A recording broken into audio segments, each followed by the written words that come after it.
여기 여우와 늑대가 있습니다. 여우는 늑대를 사랑한 나머지 늑대가 될 수 있다면 뭐든지 하겠다고 신에게 빌었습니다. 그러자 신은 3달간 당근만 먹는다면 늑대로 바꿔준다라고 했습니다. 결국 여우는 3달을 버티며 당근만 먹었고 늑대와 행복하게 살게 됩니다. 어디서 많이 들은 이야기 아닌가요?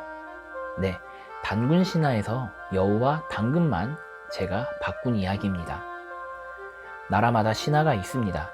하지만 그 신화는 한두 발짝 뒤에서 바라보면 너무도 순수해서 때론 어이가 없을 지경입니다. 누군가는 이러한 신화를 후세까지 이어진 경우가 있는가 하면 이런 신화 때문에 번성하던 왕국이 무너진 역사도 있습니다. 광활한 멕시코를 지배했던 아스텍, 하지만 침략자를 전설이 예언한 구세주로 착각하는 바람에 찬란한 역사가 한순간에 사라지게 됩니다. 멕시코를 점령한 코르테스, 지금 시작합니다. 안녕하세요, 페드로입니다. 코르테스는 쿠바의 도독인 벨라스케스 밑에서 일하고 있었습니다. 게다가 그의 처제와 결혼한 상태이기 때문에 그는 꽤나 안정된 직업을 갖고 있는 것처럼 보였습니다. 하지만 더 큰 권력의 야망에 목말라 했습니다. 그러던 중 벨라스케스는 식민지 개척을 위한 본토 원정대 대장에 코르테스를 임명을 합니다. 빠른 시간에 원정대를 구축한 코르테스의 수완에 위기를 느낀 벨라스케스는 대장 자리를 박탈하지만 코르테스는 이를 무시하고 출정합니다. 11척의 배에 탑승한 500여 명이 거대한 멕시코 정벌에 투입된 인원의 전부입니다. 본토 상륙 후 배의 침몰로 마야인에게 잡혀있던 수도승 게레니모 데 아길라르를 만납니다. 그는 마야인에게 포로로 잡혀있는 동안 마야어를 익혀 원주민들과의 통역이 가능했습니다. 코르테스는 빠른 속도로 부족을 점령해 나갑니다. 반항하는 부족은 힘으로 굴복시켰습니다. 압도적인 화력에 토항한 부족도 있었지만 무자비한 아스텍 제국에 불만을 갖고 있던 부족들이 코르테스에게 적극적으로 협조합니다. 코르테스는 본국 최초의 식민지 베라크루스를 건설합니다. 금이 넘치는 도시가 있다는 걸 알게 된 코르테스, 당시 가장 큰 세력을 자랑하던 테노치티틀란이었습니다. 코르테스는 일부 병력만 남겨두고 아스텍의 수도 테노치티틀란으로 향합니다. 진군 와중에 부족 대부분이 아스텍에 불만을 갖고 있다는 것을 알게 되는데 그것은 바로 살아있는 사람을 제물로 바치는 풍습 때문이었습니다.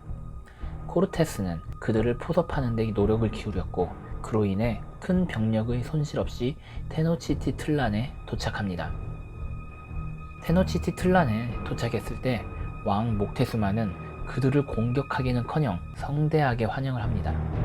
바로 아스텍의 수호신인 케찰코아틀의 예언 때문이었습니다.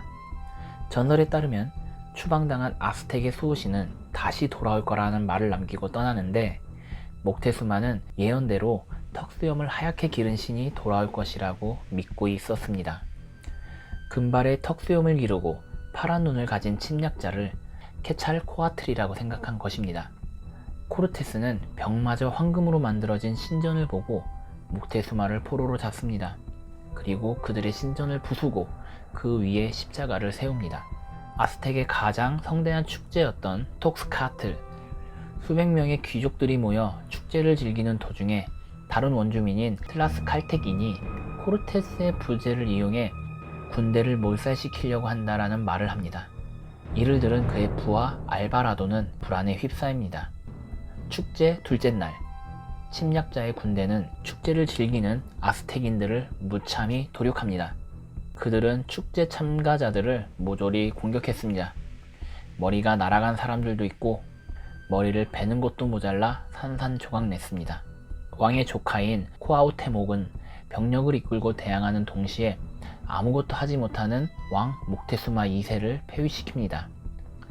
전세가 기울어지자 코르테스는 목테수마를 앞세워 협상에 나서지만 무능했던 왕은 군중이 던진 돌에 맞아 불명예스러운 죽음을 맞이합니다. 코르테스는 할 수 없이 포로로 잡은 귀족들을 풀어주며 휴전을 요구했습니다. 그들이 받아들이는 듯 했지만 사실 이것은 아스텍군의 속임수였습니다. 스페인군은 불시에 기습을 당했고 강을 넘어 도망치기에 바빴습니다. 아스텍군은 기회를 놓치지 않고 계속 뒤쫓았습니다. 탐욕에 눈이 멀어 몸에 황금을 넣은 군사들은 몸이 무거워 제대로 도망칠 수 없었습니다. 일부는 살고자 강에 몸을 던졌지만 황금 때문에 가라앉거나 아스텍군이 던진 투창에 맞아 죽었습니다. 이 패배로 1200명이던 군대는 400명으로 줄어들었습니다. 아메리카 정복사상 가장 많은 유럽인이 살해된 최악의 전쟁이었습니다. 후에 역사가인 베르날 디아스 데 카스티요에 의해 슬픈 밤, 즉 노체 트리스테라고 명명되지만 제 생각에는 멕시코 원주민에게는 더없이 기쁜 날, 노체 펠리스였습니다. 이후 코르테스는 재정비 후 그들의 보급로를 차단하고 고립시키는 전술을 사용해 새 왕인 쿠아테아목을 사로잡습니다. 그리고 아스텍 제국은 멸망하고 스페인의 왕 카를로스 5세는 멕시코를 새로운 스페인이라는 뜻의 누에바 에스파냐라고 명명합니다. 그리고 코르테스는 이 새로운 땅에 도독이 됩니다. 도움이 되셨다면 좋아요, 구독까지 해주시면 무차스 그라시아스. 모두들 아살루에고.